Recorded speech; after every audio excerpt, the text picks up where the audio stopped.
पैसा देव लगे। नमः शिवाय।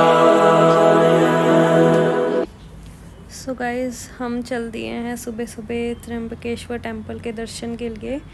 सो ये एक ज्योतिर्लिंग है इन नासिक। सो गाइज़ इस होटल से हमारा मंदिर बहुत ही पास है, वॉकिंग डिस्टेंस पे हम जा सकते हैं। सो हमारा होटल जो 3 लीव्स होटल है, यहाँ पे बहुत ही अच्छा स्टे था और मैं भी आपको प्रेफर करूँगी इसी होटल में रुकने के लिए। ये मंदिर भगवान शिव के उन 12 ज्योतिर्लिंगों में से एक है जिन्हें भारत में सबसे अधिक पूजा जाता है। ब्रह्मगिरी नामक पर्वत से पुण्य सलिल गोदावरी नदी निकलती है। तो उत्तर भारत में पापनाशिनी गंगा का जो महत्व है वही दक्षिण में गोदावरी का है। जिस तरह गंगा का अवतरण श्रेय महातपस्वी भागीरथ जी को है, वैसे ही गोदावरी का श्रेष्ठ ऋषि गौतम जी की महान तपस्या का फल है जो भगवान शिव से प्राप्त हुआ है। सो ये बृहस्पति के सिंह राशि में आने से यहाँ बहुत बड़ा कुंभ मेला लगता है और गौतमी गंगा में स्नान कर और भगवान श्री त्र्यंबकेश्वर जी के दर्शन करके सब लोग अपने आप को धन्य मानते हैं। तो शिव पुराण में वर्णन है कि गौतम ऋषि तथा गोदावरी और सभी देवताओं की प्रार्थना पर भगवान शिव के इस स्थान पर निवास करने निश्चय किया और त्र्यंबकेश्वर नामक से विख्यात हुए। सो ये थी थोड़ी सी इंट्रोडक्शन अबाउट दिस टेम्पल और हम अभी पहुंचने वाले हैं मंदिर। यहाँ से 1 या 2 मिनट का रास्ता ही बचा है। सो अभी आपको दिखाते हैं।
पैसा देव लगे तो लोग क्या ही बोलेगा। 108 पट रहा है।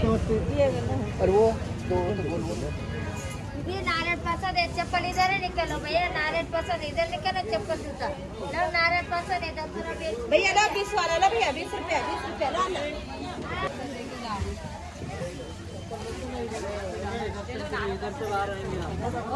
अंदर जाना है। इधर रखो चप्पल, रख दो इधर चप्पल। इधर निकालो दीदी। चप्पल के लेके लो ना 20 रुपए का ले लो।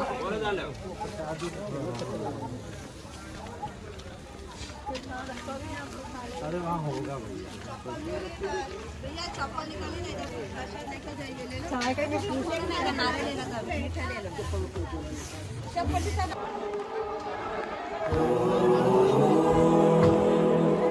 नमः शिवाय।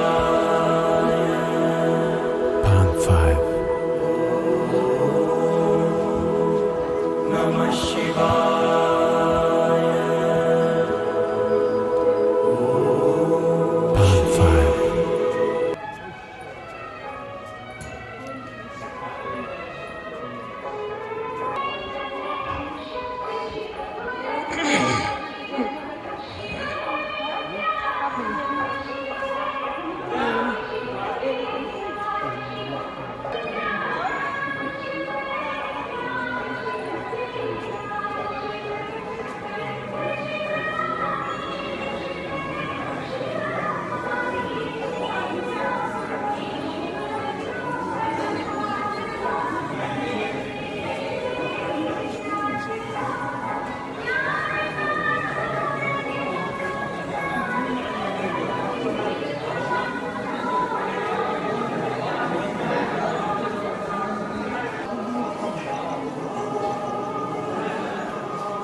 पापों से मुक्ति दिलाने वाले ज्योतिर्लिंग की कथा। शास्त्रों के अनुसार एक बार महर्षि गौतम के तपोवन में रहने वाले ब्राह्मण की पत्नियां किसी बात पर गौतम ऋषि की पत्नी अहल्या से नाराज हो गई। उन सब पत्नियों ने अपने पतियों को गौतम ऋषि का अपमान करने के लिए प्रेरित किया। उन ब्राह्मणों ने इसके लिए भगवान गणेश की आराधना की। उनकी आराधना से प्रसन्न होकर गणेश जी ने उनसे वर मांगने को कहा। उन ब्राह्मणों ने कहा, प्रभु किसी प्रकार गौतम ऋषि को इस आश्रम से बाहर निकाल दीजिए। गणेश जी को विवश होकर उनकी बात माननी पड़ी।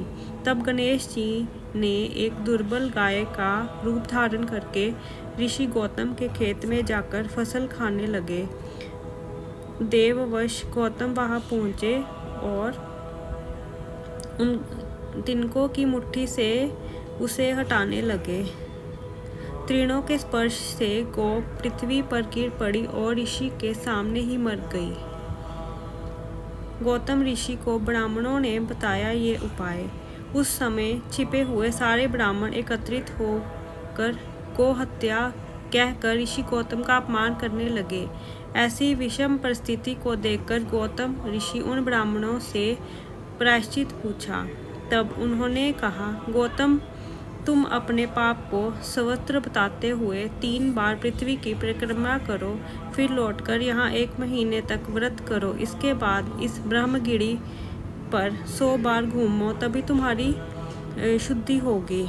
यदि यह ना कर पाओ तो यहाँ गंगा जी को लेकर उनके जल से स्नान करके 1 करोड़ पृथ्वी शिवलिंग से भगवान शिव जी की आराधना करो। इसके बाद फिर से गंगा जी में स्नान करके पुण्य 100 घोड़ों से परिवर्तित शिवलिंग को स्नान कराने से तुम्हारा उद्धार होगा। तब शिव यही प्रतिष्ठ हो गए।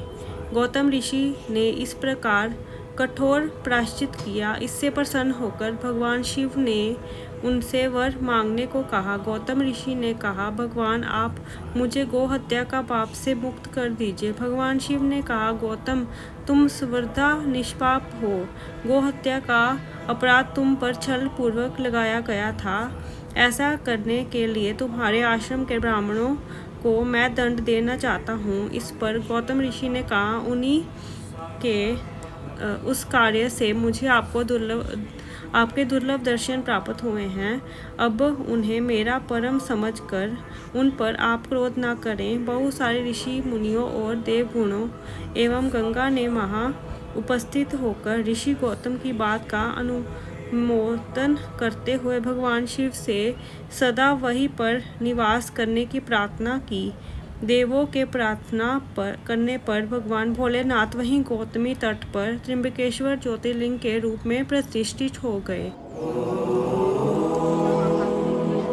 नमः शिवाय।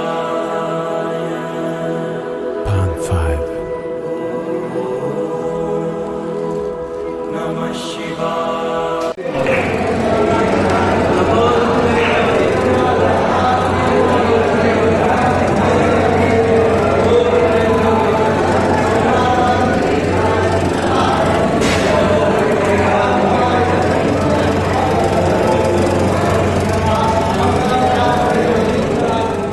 दर्शन से पूरी होती है सभी मनोकामनाएं।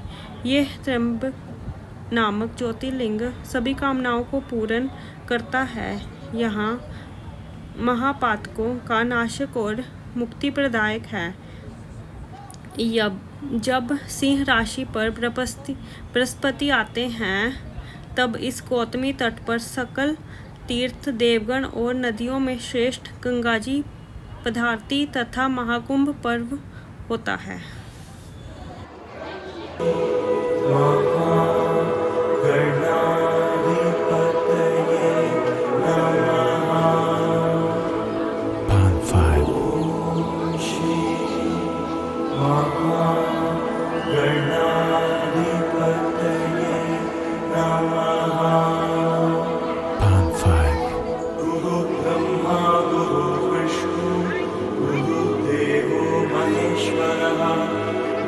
साक्षात् परब्रह्म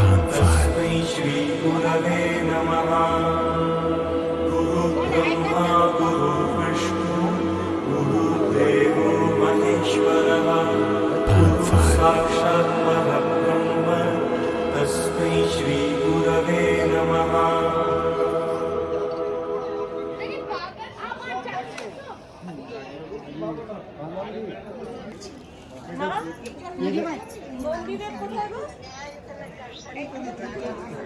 ये देखो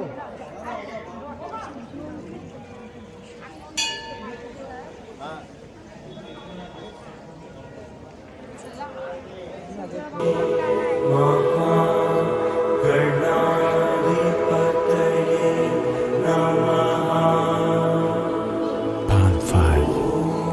श्री महागणाधिपतये नमः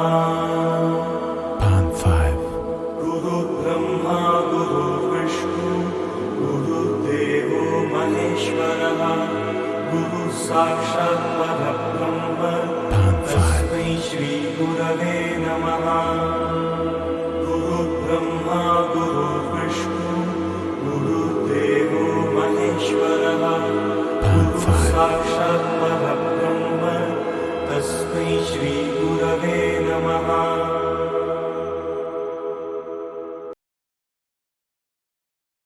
So I hope you find this video helpful and informative. So guys, please do subscribe to my channel. Bye.